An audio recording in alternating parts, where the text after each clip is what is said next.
by'ukuri hari ibintu byagoretswe, ndabwira ati genda ugorora ibyagoretswe. Hari ibyo abantu bagoretse barabigoreka, bagoreka ukuri. hariho abakugoretse, ariko ibyo byose bigakorana n'inkwemu ya Satani n'abasataniste bari mu ishengero. Sindi ko ndavuga amashengero yo hanze, mwabyumvishe ko ndi umwe wo mu ishengero ry'umwami Yesu Kristo ryinjirira mu mashengero ya Pentekote. Ibyo byose Yesu yagenda arabinyereka, aranyereka ingene Satani yahinduye abantu bariko barakorera mu nkwemu ya gishetani, bakaca bagoreka amajambo y'Imana, bakaronka umuriro uvuye ikuzimu, bakigishiriza mu bushobozi bw'ikuzimu. Ivyo byose Yesu agiye kubifobora, agiye kubifobora. Ndamubera akanwa, narabimwemereye, nawe arabizi kandi ntakekeranya, kuko nawe uriho umuhenda ngo uhende nk'umutima umuntu ngo umwemerere utamwemereye. Urashobora no kubyiyumvamwo ngo nzobikora, kandi by'ukuri ukabyiyumvamwo, ariko isaha igeze ntubikore. Ariko Yesu wenyene arabizi ko ndabyiyumvamo, kandi azomuha ubushobozi bwo kubikora. Rero Satani arenze uko kiremwa muntu amwiyumvira. Satani arenze uko abantu bamwiyumvira. Ni umunyabushobozi. Abantu bararirimba indirimbo ariko ntibabimenye.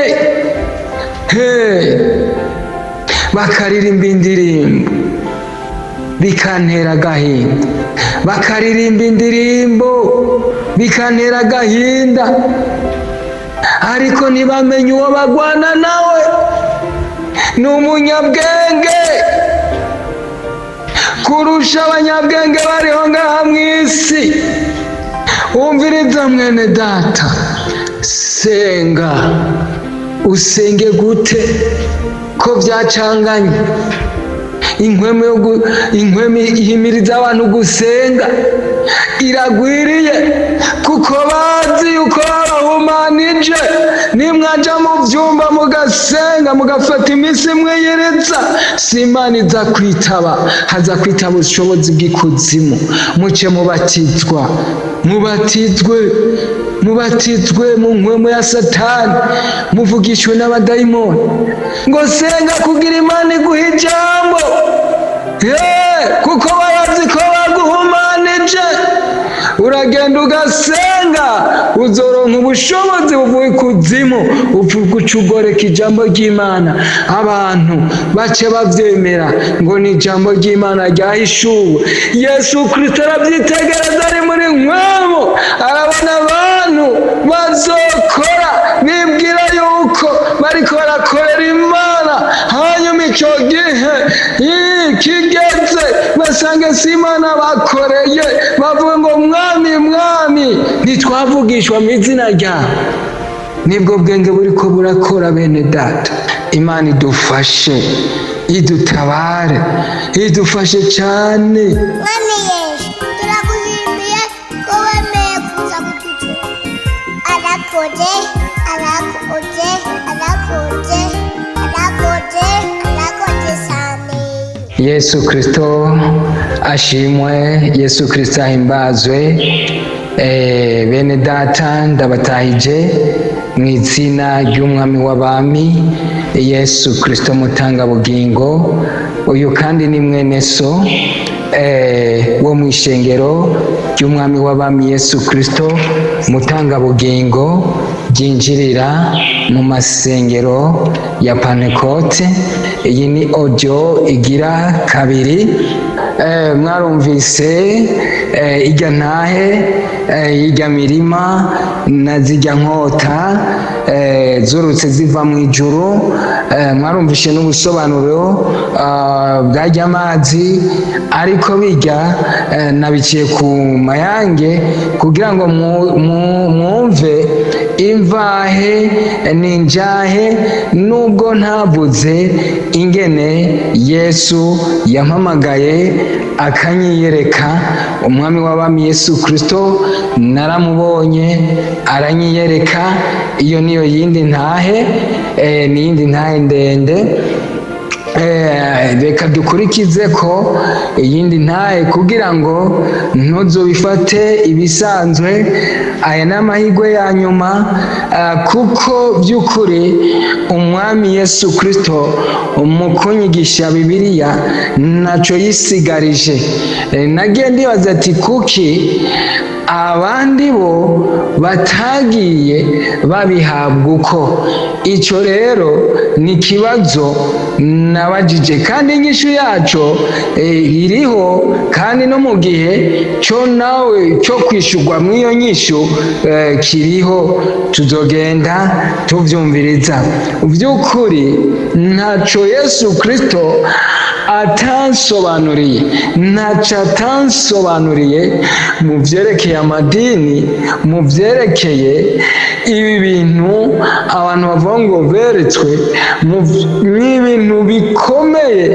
Ni ukuvuga Yesu mw'iki gihe ashaka kugaragaza ukuri, kuko yarabonye ko abantu bamurondera.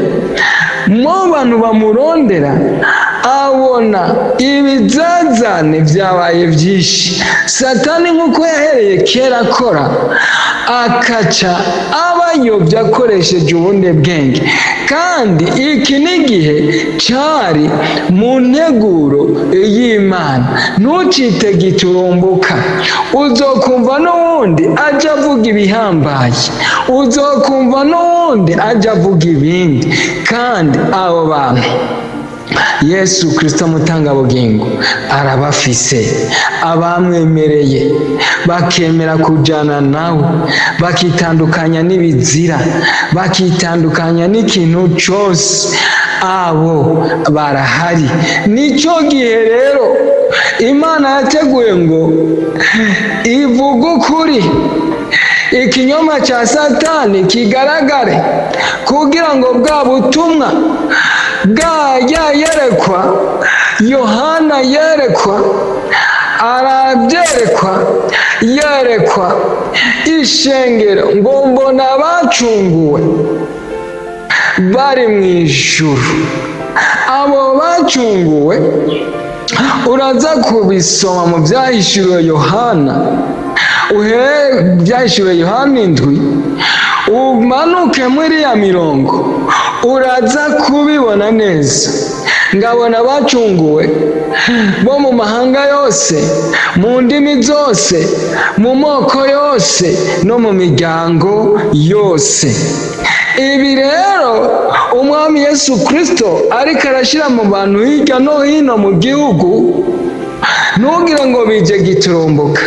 Nibyo nanjye ndiko ndavuga, ntugire ngo bije giturumbuka, ariko hari imitima yinangiriye ikunda kuvuga gutwa. Iyo nayo ishobora kuhaba ikavuga guzwa, ikicira kwiteka, kuko abantu imitima yabo ngiraboshwe, ntibazi gutandukanya inkwemu y'ukuri n'inkwemu y'ikinyoma. Inkwemu y'ukuri ivuze ntibamenya ko ari iy'ukuri, inkwemu y'ikinyoma ivuze ntibamenya ko ari iy'ikinyoma, kuko Satani hari umugambi yakoze muremure. Abantu barakwa kumva iby'Imana ishaka ko bumva. Abantu barabyakwa basigara bumva ibyo Satani ko ashaka ko bumva. Rero nshuti mugenzi, narabikubariye muri audio itangura, hanyuma rero nagize ntya ndakomeza gusenga, naca niyambaza gusenga kenshi. Ndazi ko n'abantu banzi mu majwi ya no maudio zobashikira bakavuga ati uyu ni runaka, nabo barabizi. Kujya gusenga kwanje ntikwava ku bindi, kwava kukungene mbona ishengero ryibwira ko ririko riraja mw'ijuru, kukungene abungere n'abapastori n'abavugabutumwa bibwira ko bariko baraja mw'ijuru, ariko bariko baraja muri Gehinomu, bariko barigereza mu buribwe, bariko barajanwa mu busharire buhambaye. Ubwo busharire nibwo burake bw'Imana, ubwo busharire buzoba butewe n'ubwo buribwe bukomeye, buzoba butewe n'umuriro n'inzoka na sikoropiyo bizosesereza abantu bidahengeshanya. Sinovuga ngo zari ngo n'imbaraga zanje, birababaje ibintu byo gusenga bimwe ibanga, kuko abantu bahumanijwe bariko barasengera mu mpwemu ya gishetani, bibaza ko bariko barahamagara Imana, hakaca hitaba abadayimoni, ukugabitanya kukaca kugwira mu ishengero, n'abakozi b'Imana batarafatwa neza. Iyo bagiye kuvuga ijambo ry'Imana bakaca bakorera mu mpwemu y'umusenzi yasenze, ariko hakitaba abadayimoni akaca akorera mu mpwemu ya kidayimoni, akaca yigisha ibitari byo. Kuki? Umusenzi yasenze, mugabo yasenze ariko izira imbere y'Uhoraho, ayo masengesho aca yitaba abadayimoni.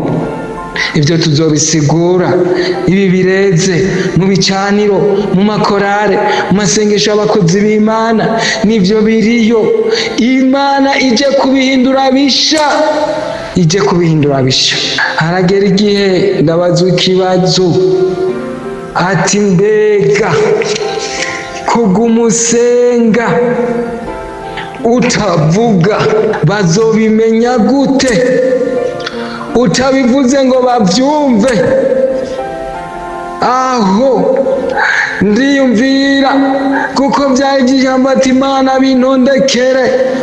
Haragera igihe ndasenga, ndakomeza ndasenga, niho rero naca mbona mu nzozi ndyamye, mbona uwuje azananye uburake, afise inkoni yaka umuriro, inkoni irungurije yaka umuriro,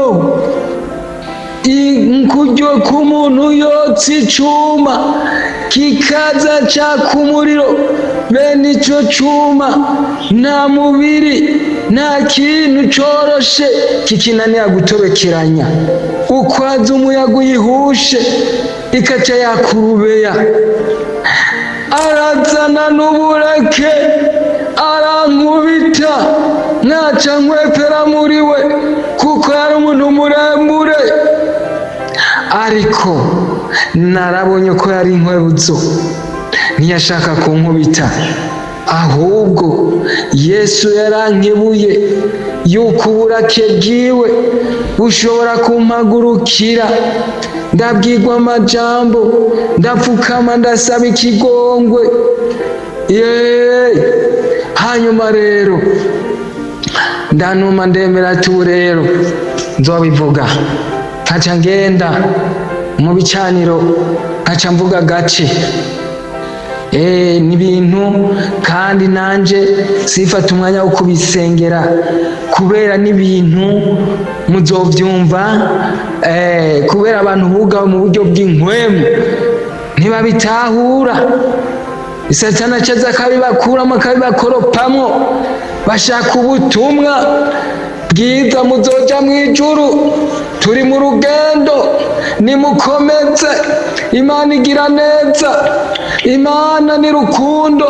Ibyo nivyo bashaka gusa, bashaka ibintu vyururutse ibikomere biri mu mitima yabo, ntibashaka ibintu bivura ibikomere bikaberekana inkomoko z'ivyo bikomere kugira ngo bahagarare ntibasubire gukomereka. Niko rero vyabagendeye. Nkaca rero mvuga ati nabuvuze birarangiye. Ariko umunsi umwe mbona nje gucirirwa kw'iteka, mbona uwuja afise igitabo, afise uburake bwinshi, arambwira ati wewe naguhaye ibintu vyanje vyinshi, ndaguha imitahe myinshi, none rero uriko urampomvya, none rero uwe wampombeje ibintu vyinshi, aranshwanira, aramarura ibintu vyinshi. Nanje mu mutima tuyu muntu jewe naciye ndavyiyumvira mu mubiri, kuko hari mu nzozi. Ariko ico wiyumviriye nico Imana ibe yashatse kugira ngo ize kugusobanurira. Niwagira inzozi ntubaze, Imana izoba yashatse kutabaza. Niwagira inzozi ukabaza, Imana izoba yashatse kubaza. Rero ikirema ijambo muri jewe kugira irihagurukireko, navuga ati none aya mahera jewe umuntu yampereye he, twahwaniye he? Kuko yaza mu bwiza bukomeye. Arambwira rero ntaraho mbona ambwirwa ngo ngira ndagufute mu gitabo c'ubugingo.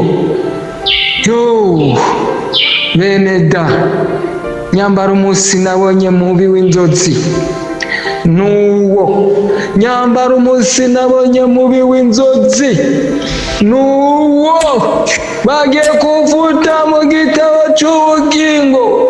Ndiheba ndavuga ati none kweli sindi ku Mana, abantu barankana, Satani we birarushira iki? Ndumva umubabaro muri jewe urasendanishije, ca ndapfukama ndasaba Imana ikigongwe vy'ukuri bivuye mu mutima. Imana irabibona, baca barahagarika. Nyambara ibihe bibi, nyambara ibihe bibi nabonye mu buzima. Imana yancishije muri vyinshi, nyambara ibihe bibi nabonye. N'uwo munsi bene abantu bazorira, bazokogwa n'isoni. Izi soni tuvuga sizi soni umuntu akubonye mu bintu cumaramara, iyo yaguye mw'ikosa ucumaramara, nagira nkoko n'isoni. Nico gituma nanje nzovuga vyose naciye ku ruhande, kuko umwami yanyemereye iminite ubudahangarwa, maze gusaba ico kigongo. Bene ntibazohagarara imbere, bazocika ubwoba gusa, bizoba biteye ubwoba. Baca barareka, maze gurekwa gufutwa mw'ico gitabo c'ubugingo, ndasobanurirwa amafaranga nahawe yariyo. Muzobisoma, abahawe amataranto, umwe ahabwa 5, uwundi 1, uwundi 2. Ndabisobanurirwa ti nubwo babisobanura ubutariko benshi si amafaranga, kuko ivyo bahawe bisumbya agaciro ifeza n'inzahabu, kuko bishikana abantu mu bugingo budashira, bikiza abantu uburake bw'Imana, bugakiza abantu amayeri ya Satani. Ndabisobanurirwa vyinshi, byinshi cyane mvuye mu nzozi, byambereye nk'inzozi nigeze kugira. Ndagira iyerekwa, abazoba bariho bazobyumva, kuko hari ibyo Imana igiye gukora mu gihugu cy'u Burundi. Inkota igiye kumanuka, kandi ni bake bazosigara. Hariho na benshi bibwiye ngo n'abanyamasezerano. By'ukuri Imana yari yabahamagara abanyamasezerano, ariko barataye amasezerano. Hari nabo yari yaratuye n'abahanuzi imbere, baragenda baravuga, barazunguruka mu gihugu, ariko bwa bwenge bwa Satani burabahagurukira. Ubu bavuye mu by'amasezerano, nabo nyene inkota ije izobahitana. Bazotangara mu bandi, barire mu bandi, basigara bavuga ngo databuja, ngo vyari ibi. Barataye umurongo w'Imana, ntibabimenya kubw'amayeri ya Satani. Bakomeje kwitwa abanyamasezerano, ariko barishe amasezerano. Benshi bagiye gupfira. Muri naravyeretswe, naravyumvishe, narabihanuye. Iryo ni jambo Imana yavuze, turiko turasenga, kandi nanje yabivuze, nabihamije, nabibwiye abantu ko abantu bataye amasezerano ab'Imana yori yokoresheje muri Isirayeli ya kabiri, bayitaye basubira mu isi kubw'amayeri. Baranka kumva, batewe n'ubukene, batewe n'inzara, batewe n'uruvugo, batewe n'ibintu bitandukanye. Ibyo Satani arabisendanisha, bica bikwanya n'umuriro w'Imana yamanuye mu gihugu, kugira ngo abantu bavugutigwe. Ibyo birananira kwihangana, baca basubira inyuma. Abandi nabo baca bafatwa n'inkwemu z'ikinyoma zitari iz'ukuri, batangura Satani abacenga ikorosi mu buryo butandukanye. Umuntu wese subira ku mavi, usenga Imana, wibaze ati data, by'ukuri ndacari mu isezerano. Kandi ntusenga y'amareshwa, ubanze wishishitire, watura ibyaha byawe, n'icyo utazi wature. Usenge n'amasengesho yo kwihumanuza, kuko hari ibyo mwariye Imana iraraka, hari ibyo mwanyoye muti isezerano. Hari n'ibyo Imana yashaka ko muvamwo, mubikomerezamwo. Yari yarabandikiye ko muzogishika mu ico gihugu. Nimwumvira abantu zoravuga ibintu, muranka kuvyakira, mutife mwitwaje ngo natwe Imana ivugana natwe. Imana natwe iratwiyereka, turahanura, mwanka kumvira abo bahanuzi. Ico nico catumye Imana ibafuta, ariko haracaraho agahenge gato ko kwisubirako, kuko iyi nkota ntawe uzosimba utareka ikimenyetso c'Imana. Imana idutabare. Ndimwe iyo yerekwa, iryo yerekwa nigeze kugira, hari iyerekwa naryo nyine risa naryo, niryo nariko ndavuga. Sinari gukiriza ukuboko, sinari gukiriza ukuguru. Mvuye mw'iryo yerekwa nyene nagira mfutwemwo. Sanga ryari yerekwa, candapfukama, ndongera nsaba ikigongwe Imana. Ryasa niryo yerekwa, nariko nderekwa ibintu bikomeye. Imbaraga ziranshirana mw'iryo yindi yerekwa. Imana imaze kungarukana mu mubiri, sinarishoboye kuvyura ukuguru. Ndumva umubiri wose wabaye pararize, nashoboye kuvyura n'umutwe, kuko narumva ko narushe rwose. Ndashaka guhindukiza biranka, ndatura ukuguru biranka. Ariko uko amasaha agenda, uko iminota agenda yisunika, niko numva bigenda bigira nyene bimvamo. Numva nyene ndagarutse mu mubiri neza. Rero bene data, mu nyuma rero y'ibyo niho rero naca mbwirwa amajambo akomeye. Ndahabwa ibintu, ndabwirwa ngo genda muvyumvirize neza. Ndabwirwa ngo genda uhishure ibihishijwe amaso y'abantu benshi. Ndabwirwa ngo genda uhishure ibihishijwe amaso y'abantu benshi. Ndabwirwa ngo genda ufobore ibyafobetswe. Ndabwirwa ngo genda ufobore ibyafobetswe ubifobore. Ndabwirwa ati genda ugorore ibyagoretswe. By'ukuri hari ibintu byinshi bihishijwe amaso y'abantu benshi. Ibyo rero nibyo nabwiwe ngo nze mishure. By'ukuri hari ibyafobetswe, iby'ukuri byarafobetswe. Ikinyoma gifata ijambo, iby'ukuri birafobekwa. Nanje ntabyo narinzi, nuko nagiriwe n'ubuntu n'Umwami Imana Yesu Kristo, mwagazi w'intama, mutanga bugingo, umwami w'abantu. By'ukuri hari ibintu byagoretswe. Ndabwira ati genda ugorora ibyagoretswe. Hari ibyo abantu bagoretse barabigoreka, bagoreka ukuri. Hariho abakugoretse, ariko ibyo byose bigakorana n'inkwemu ya Satani n'abasataniste bari mu ishengero. Sindiko ndavuga amashengero yo hanze, mwabyumvishe ko ndi umwe wo mu ishengero ry'umwami Yesu Kristo ryinjirira mu mashengero ya Pentekote.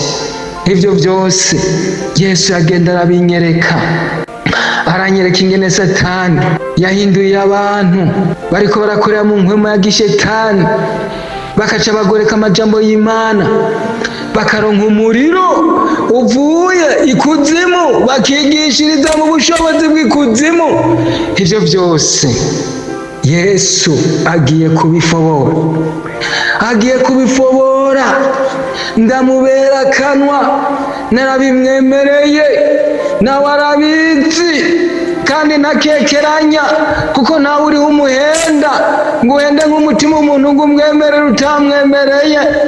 Urashobora no kubyiyumvamwo ngo nzobikora, kandi by'ukuri ukabyiyumvamwo, ariko isaha igeze ntubikore. Ariko Yesu wenyene arabizi ko ndabyiyumvamo, kandi azompa ubushobozi bwo kubikora. Rero Satani arenze uko kiremwa muntu amwiyumvira.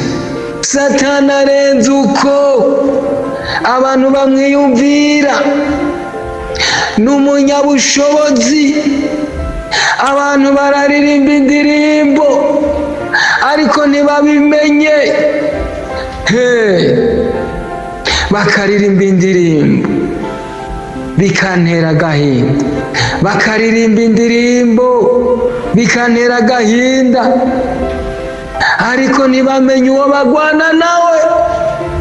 Ni umunyabwenge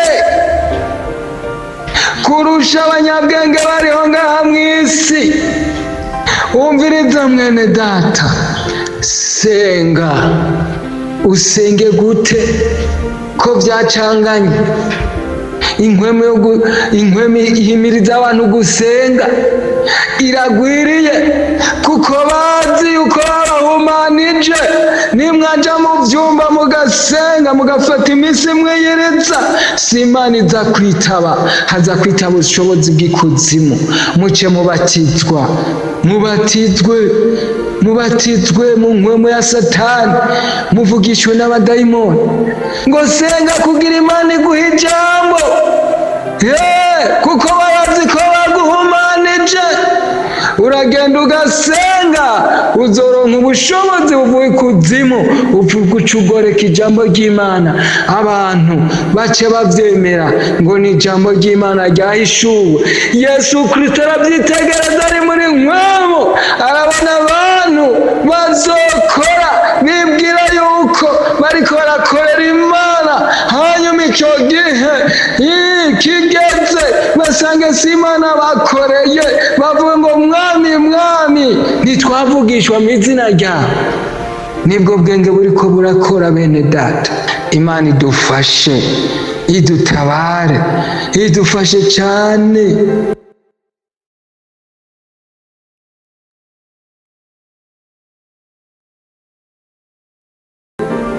Banza wumviriza no audio, kuko ubuntu bw'Imana n'imbabazi buracyaturiko, buracyabariko nk'uko bwari buturiko cya gihe tutari bwayimenye.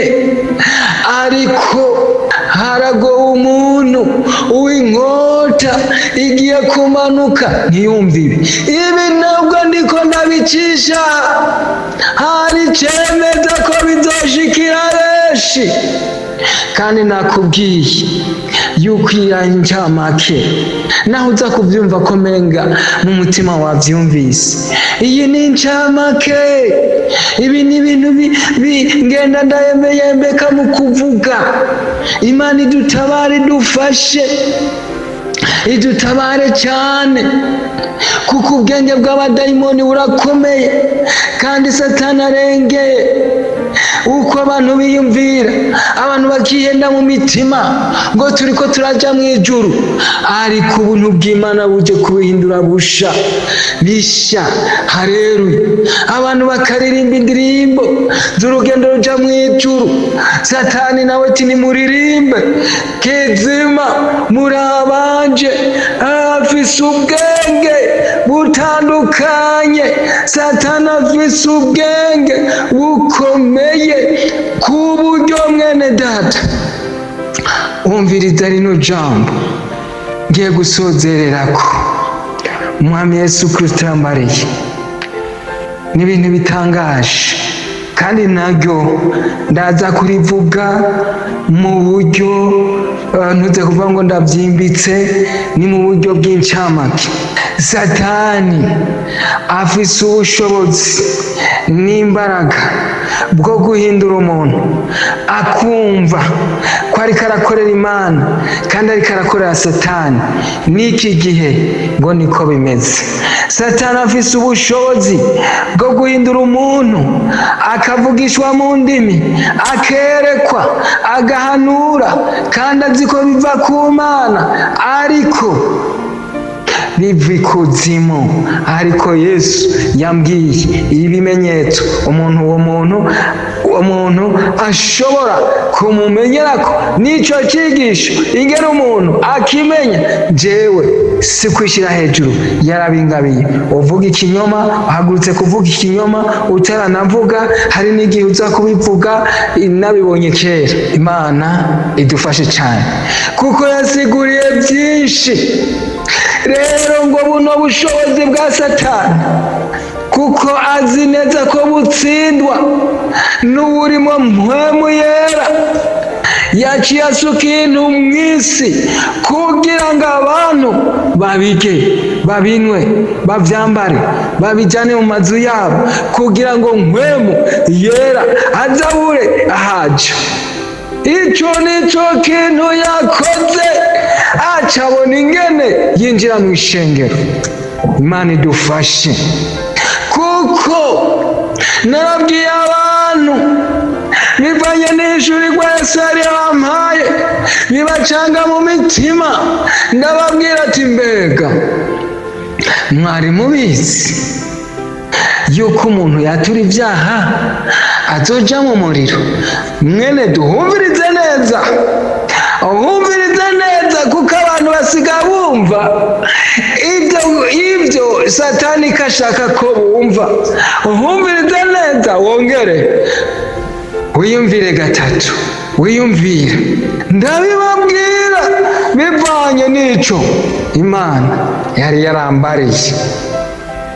ugumye ibi bintu Satani yasutse ngaha mu isi kugira ngo ubushobozi ntibumanuke, babake n'ubushobozi bwo gutahura ijambo ry'Imana no gutahura inkwemu z'ikinyoma ziriko zirakora, abantu bakavugisha ikinyoma, indimi zikavugwa ngo ame, amasezerano ngo ame, kandi benshi yarabasohoyeho mwibwira ngo ni Imana ibishuye, atari Imana ibishuye, mwishuwe n'ubwenge bwa Satani.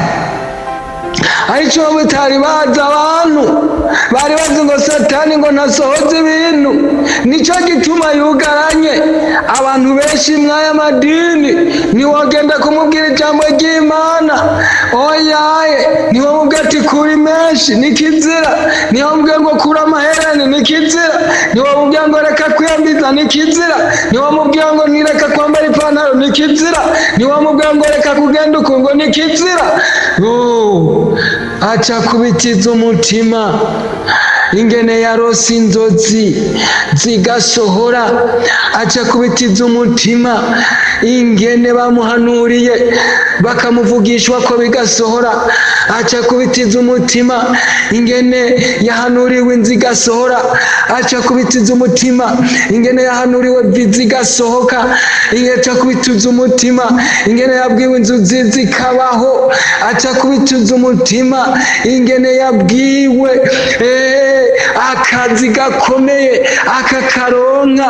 Ibyo wari kuramubwira cabicamwe umurongo ati ibyo sivyo, Imana ngira aba mu mutima ngo ntiraba ibyo. Wewe ibyo uri kuravuga ibyo ni iby'ubunyedini, jewe Imana turavugana, ushima aha bari karibwira mu mutima, atushima yarambwiye ibi birasohora, irambwira umugabo ndamuronka, irambwira ibi inkumi ndayironka, imbwira n'ibi ndabironka. Aha niho ubwenge bwururuka buva mu ijuru, niho buri. Aha niho Satani yabazirikiye, no mu ishengero yaraje abazirika uko arabazirika, bibwira ngo ni Imana yabishuye, bibwira ngo ni Imana yabishuye. Ariko Yesu aje kubihindura bisha, aje kubihindura bisha. Nuzogenda kumushira ubuhanuzi bw'ijambo ry'Imana, ariko byose Yesu yarabitondetse. Umubwiriza ategerezwa gutondeka ibyo mu rugo iwe, ni ukuvuga nta butumwa bwiza, nta kanguro rizohaguruka mu Burundi hakiri abagore bambara amapantaro, hakiri abagore bambara amameshi, hakiri abakobwa uko, hakiri ubusambanyi, hakiri abagabo bagenda uko, hakiri abagore bikoza turiya, hakiri abagabo bikoza turiya na turiya, hakiri amapoketi, hakiri inyimosho zituka Imana, hakiri ibitambaro bigenda bituka Imana, byinshi byinshi. Umubwiriza ngategereza gutunganya ibyo mu rugo rwiwe, nta mini ntaki, oya, umubwiriza ategereza gutunganya ibyo mu rugo rwiwe. We wambare menshi, amaheri ya Satani yagutwariyeyo, ngo baguhanuriye inzu urayibona, baguhanuriye viza urayibona, baguhanuriye inzu urayibona, bakubwiye biriya na biriya, nawe biraza mu nzozi urabibona. Byinshi byagiye bigusohoraho, wibwira ngo ni Imana. Imana iraje kiretse ya mitima ya yindi imwe iri mutamenya. Yesu ntayobegwa, arabona ati naka wewe vroma, wewe ndabona menshi udozikura, we Satani narakuboha rwose uzobohoka. Hariho ababoshwe rwose, ibyo tuzobigarukako, iryo yerekwa naritwayemwo batopfa bahindutse, abo bagiye guhindirwa hanze. Imana idufashe. ndababwira ati rero burya hariho abantu naho batura, naho batanga ikigira 10, naho imperezwa bazitanga, naho byose babikora neza, ntibacererwa no muri korale, byose babikora neza, baratura kandi byose ikibashikiye bashiraho. Ariko abo bantu ntibazobona ubwami bw'Imana. Mbona abantu uti iryo ni ivangirwa, mbona barakanye ati yo waravangiwe vraiment, kuko nta muntu kwatura ibyaha Imana irabivuga, ibigira 10, ibikorwa byiza, iby'urukundo, kudacererwa mu miga muri korale, ivyo Imana irabivuga. None rero uyu muntu aravangiwe, ariko ijambo wahawe n'umwami si iryo bawiyumviriye, kandi uriko urarisigura si wowe uriko urarisigura. Uyaye nja ndabaha akarorero, baca baravyumva, barajonjokerwa. Ti none tubaye abandi dukora iki? Jambo ry'Imana rigize ubushobozi. Barabaza ati none dukora iki? Petero arababwira ati nimwihane. Abantu barataye agakiza, bazi ko bari mu gakiza. Ndakubwire hari n'ivy'ikimazi bisumba ivyo. Abantu barapfiriye mu nyandiko ziri muri Bibiliya, ariko Satani nababwiye ko afise ubwenge. Uragenda kwatura ariko warahumanijwe. Guhumana bitandukanye n'icyaha. Ushobora kuba mu bikorwa warahumanye, kiretse bya byaha bibiri bihumanye, gusesa amaraso no gusambana. Ariko hari ubundi buhumane bwaje, ubu buhumane bwatumye Abisirayeli basubira mu byaha. Nibwo Satani yasutse mu isi, abantu baragenda bakatura ngo Imana iranyemera, ngo nabyatuye, akagira amahoro yo mu mutima, menga bica biba nta bya bindi Daniyeli yerekwa, ariko ntibiraba, ngasezerana nabo, ngisezerano ry'amahoro, ngariko rimara igihe gito. Namwe iryo ni isezerano rya Satani ry'ubwenge, kuko yazanye ibizira arasuka mu isi. Murajya ko murajya, muranwa, ubugingo bwanyu burahinduka mu bibizira imbere y'Imana. Handitswe ngo inkwemu yacu n'ubugingo bwacu n'imibiri yacu bize bisangwa bitagira agasembwa. Ariko abantu bihumanishirije mu byo kurya, mu byo kunywa, mu byo kwambara, mu byo kwisiga, mu byo kwimwesha, ibintu bituka Imana, ibintu bizaruhisha ry'Imana. Maraso ya Yesu akaba ariyo yitambika. Imana ibwira Abisirayeli, mwumvirize Imana ngene imeze, iri juste. Iyo bakubwira ngo Imana iragororotse, ntuzugira ngo nikora icyaha nyine. Ariko nibakubwira ngo Imana iragororotse, bazoba bakubwiye ati Imana ntirenganya. Naho mwoba muzinanye ukagwa mu ikosa wariguyemo, nta kamwana wa mama, aninye n'ubutungane. Il est juste, mu gifaransa niho bivuga neza, il est juste.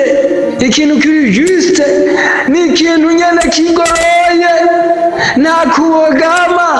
Ni nk'uko wowe Imana yo guha ubumana, ari umwana wawe ukunda akagwa mu ikosa ryo kumwica. Uri nk'umwami, kera niho abami bicana, uguye mu ikosa bakakwica. Iyo uguye mu ikosa, ati rikosa yaguyemo rimucira ugwa gupfa, kandi n'umwana wawe niwe yagusubiriye ku ngoma. Ubigira gute? Ukaca uvuga ati naho ndamukunda yaguye mu ikosa mwice. Imana iragororotse, ntuzogwa mu ikosa ngo wavuze ubutumwa bwinshi, ngo wabwiye abantu benshi ubutumwa, abadayimoni bakaca bakunaniza mu kanyuma. Yavuze ngo nzoraba iherezo iherezo sinzaraba amatangura, kuko Imana irazi ahatari impwemu yera nta butsinzi bubaho. Abantu rero barasinziririye mu byo kugenda kwatura ibyaha ngo Imana imbabarire, barahumanye. Abantu barasinziriye mu bikorwa muri korari, barasinziriye mu byo kuza. Ibyo byose Imana irabyemera, kandi utabikoze ijuru ntuzoribona. Ariko bikore warahumanuwe, warasenze Imana utari gihumane, uriko urakora ibizira atavyuzi.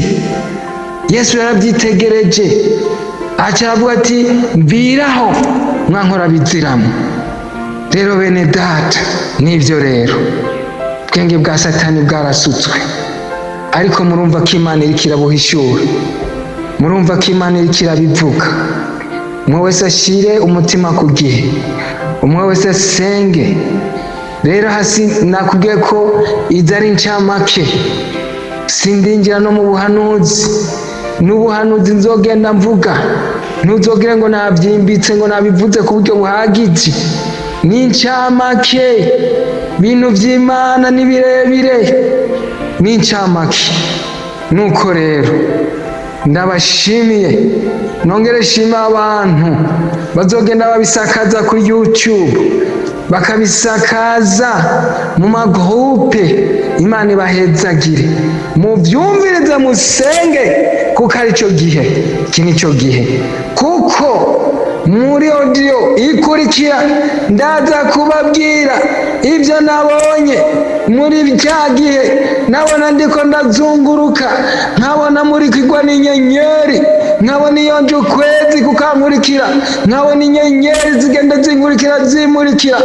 Ariko umurango nkabona iyo ngiye izuba niyo rija nahari umwijima, hakaca hatamuruka, hari urupfungu rukavaho. Ivyo vyose muca muza kuvyumviriza mw'audio igira gatatu, biraza gutuma mwiyumvira, mwumva neza ko ivy'Imana yagabiye gukora ku gihugu cy'u Burundi vyegereje, kandi yarambwiye tibiri hafi, biraje. Haguruka ugenda uvuge yuko umugororotsi agiye kumererwa neza, kandi k'umunyabyaha agiye gupfa, k'umunyabyaha agiye gupfa vyihuse. Imana idufashe, idutabare cyane. Isi cyo mubaza nshobora kwakura kuri izi nimero zikurikira: 6, 4, 9, 3, 5. Ku bari hanze y'igihugu tambutsa agamenyetso ko guteranya 2, 5, 7. Yesu abahezagire. Ijwi ry'usemerera.